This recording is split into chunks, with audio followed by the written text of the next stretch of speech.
Hi everyone, my name is Christopher Walker, and today we're going to be talking about how to archive and unarchive classes within your Seesaw account.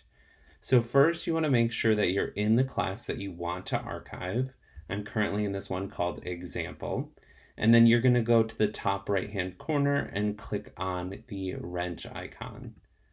From there, in that new screen, you want to scroll all the way to the bottom until you see this blue bar that says Archive Class.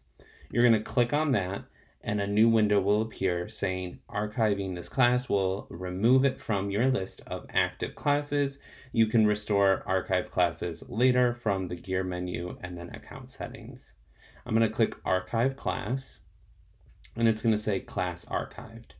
Then I'm going to click OK.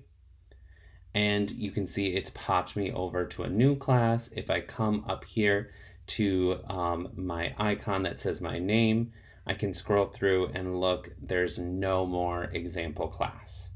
Now, if I want to unarchive the class, so bring it back into this bar that includes all my classes, I'm going to stay in this section and I'm going to go to the gear icon. And from there, I'm going to click Account Settings.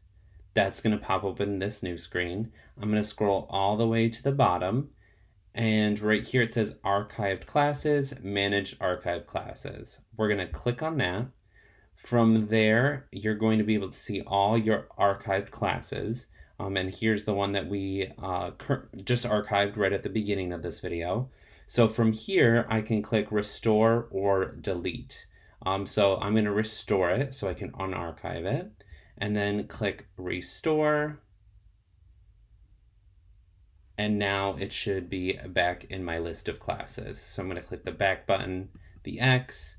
I'm going to go back up to this my icon up there. And if we look at the bottom, there's that class back in my list of classes.